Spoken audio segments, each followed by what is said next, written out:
Bwana Yesu asifiwe. Bwana Yesu asifiwe. Na wasalimu kwa jina la Yesu. Ngoja kwanza. Umesema Bwana Yesu asifiwe.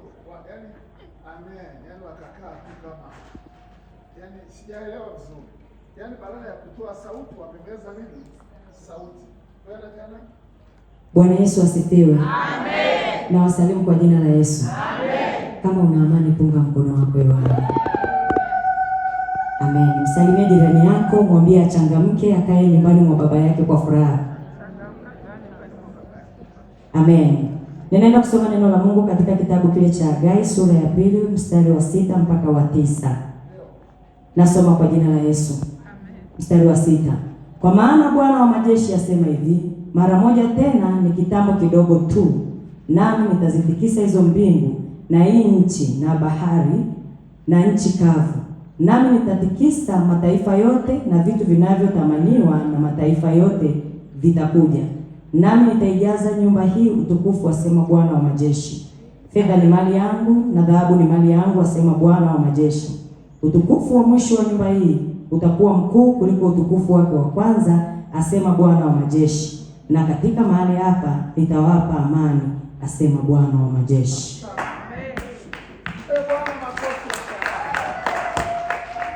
Bwana Yesu sauti, maana tunagawa mwaka, na kama tunagawa mwaka lazima ushangilie ili ile meza ya mbinguni iweze kutambua. Si sawa? Bwana Yesu asifiwe. Amen. Bwana Yesu asifiwe. Amen. Maandiko yanasema, kwa maana Bwana wa majeshi asema hivi, mara moja kitambo kidogo tu, nami nitatikisa hizo mbingu na hii nchi na bahari na nchi kavu, nami nitatikisa mataifa yote na vitu vitamaniwavyo na mataifa yote vitakuja, nami nitaijaza nyumba hii utukufu, asema Bwana wa majeshi. Kwa sababu fedha ni nini? Ni mali yake. Sasa nisikilize, neno linakwenda na ufahamu wa mwanadamu. Wanadamu wengi tumetofautiana. Kuna wanadamu kazi yao ni kutafiti neno na kusema neno limesemaje. Yaani unaweza ukakaa katika madhabahu ukifundisha na wao wanakufundisha. Sasa mwalimu, hata kama mwalimu anatetea, kwa kuwa amesimama kama kiongozi, lazima umsikilize, maana amechaguliwa kusimama pale kwa ajili yenu. Bwana Yesu asifiwe.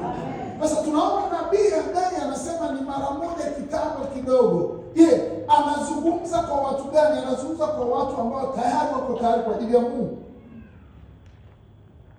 Kama hujauweka moyo wako tayari kwa ajili ya kupokea, hata zikitikiswa huwezi kupokea katika maisha yako.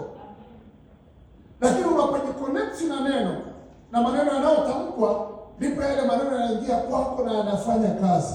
Kwa hiyo tabia ya neno, ukisoma maandiko, ukishasoma neno ukimaliza, huna sababu ya kumtafuta Mungu kwenye ulimwengu wa roho. Unaposoma neno ndipo umemsoma Mungu peke yake, taarifa zake. Kwa sababu neno ni nani? Neno ni Mungu. Kama unakataa shauri yako. Lakini ninavyojua kwamba mtu akisema umemuona Mungu, ndio nimemuona Mungu katika neno. Akasema yeye, mtafuteni maadamu anapatikana. Kwa nini? Unaposoma neno kuna tafsiri nyingi ambazo zinakuja kwako. Hapa anazungumzia habari ya baraka yako, kwamba yeye atatikisa. Kutikisa maana yake ni wewe uombe. Ukishaomba ukifuatia hili neno, basi maandiko yanasema ya kwamba ataijaza nyumba yako, yaani baraka yako. Akasema fedha ni mali yake. Maana yake ukitikisa kweli utapokea, lakini usipotikisa katika maombi hautapokea. Siku moja tukawa tunaenda kwenye mkutano fulani. Sasa wale watumishi waliokuwa pale walikuwa ni sehemu ya baraka wao. Kwa sababu kila mtumishi ameitwa kwa namna yake, ni sehemu ya baraka. Sasa walivyokuwa wakihubiri, wakasema kila mtu akae tayari sasa kwa ajili ya kupokea. Mwingine akakaa naangalia sasa. Akasema pokea katika jina la Yesu. Walikuwa Wakenya. Mwingine akaa naangalia. Tulikuwa wachanga tunaangalia na mimi mwenyewe nikaangalia. Pokea katika jina la Yesu. Tulikuwa kule nyuma nikadaka hivi. Nikapokea. Lakini ninachopokea sikujua napokea nini. Lakini baadaye kadri siku zinaenda ndivyo nikagundua ya kwamba maombi ukayaamini ukayapokea basi yatafanya kazi kwako. Sasa kila mtu ukimuuliza hapa anakuambia nimekuja kupokea. Ukimuuliza umekuja kufuata nini hapa atakwambia nimekuja kupokea. Kwa nini? Tafsiri ya kupokea ndio ipo kwa sasa. Ndio maandiko ya sasa karne ya 21. Kizazi ambacho kinataka kuona nini? Ishara na maajabu. Na kuambia 2027 mtaona maajabu. Aliyepiga makofi ndio anajua maana hilo neno lilotamka, lakini kwa sababu haujui utabaki kwenye utafiti. Bwana Yesu asifiwe. Kama yeye mwenyewe anasema ya kwamba atatikisa bado kitambo kidogo, kwa sababu kuna maadui ambayo wako mbele yako wanazuia baraka yako, wanazuia amani yako. Lakini nataka nikuhakikishie ya kwamba dakika za kuhesabu huyu Mungu aliye mbinguni atatikisa na mambo yatakuwa. Tunatakiwa kujifunza kusahau mambo. Kwa sababu usiposahau mambo yatakuletea shida katika nafsi mwako. Sahau mambo mabaya, ya sahau. Njoo kwenye mambo mazuri. Mwambie Mungu ya kwamba leo maandiko yanasema patatikiswa. Na kwani mimi niwe sehemu ya kutikiswa, nipate kupokea.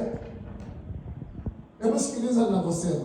Namba 7 anasema nami nitatikisa mataifa yote na vitu vitamaniwao na mataifa yote vitakuja. Anasema nami nitaijaza nyumba hii utukufu, asema Bwana wa majeshi. Fedha ni mali yangu na dhahabu ni mali yangu, asema Bwana wa majeshi. Unaona? Tena Mungu anapiga kifua peke yake ndani ya gari. Anasema kila kitu ni mali yake. Lakini wale waliokaa tayari kwa ajili ya kupokea ndio watakaopokea. Angalia, akasema bado kitambo kidogo. Na hapa akatenga kidogo, akasema fedha ni mali yako na dhahabu ni mali yako. Sasa leo mganga wa kienyeji atatoka hapa aseme ya kwamba yeye anagawa mali. Kutoka wapi?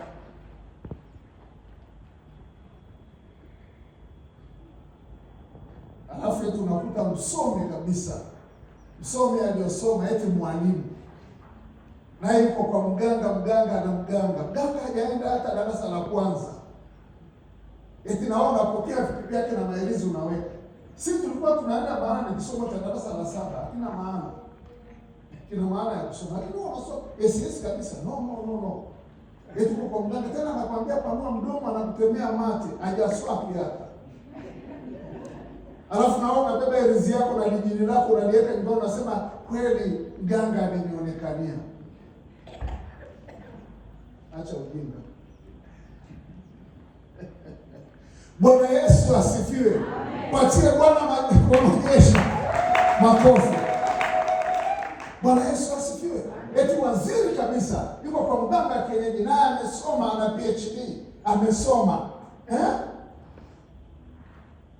Na una nyota una kila kitu huko. Eti naona gamba. Eti naona mzee mmoja kutoka Sumbawanga. Naona mzee mmoja kutoka huko Shinyanga, Dar. Huyo mzee yuko juu sana. Nani alikwambia yuko juu? Mbona anavaa maranga tu?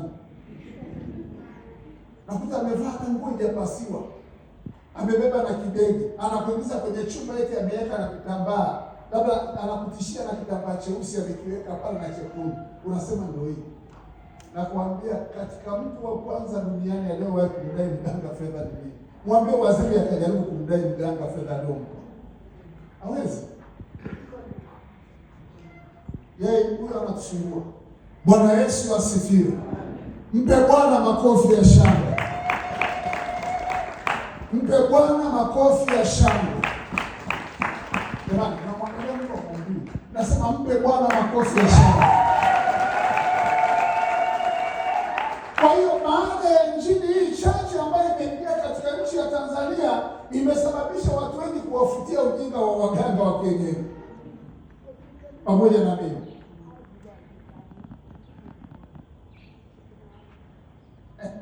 Bwana Yesu asifiwe. Siku moja tukaenda bwana, mtu mmoja wa dini mkubwa alikuwa anamwamini sana hapo Sirikuni.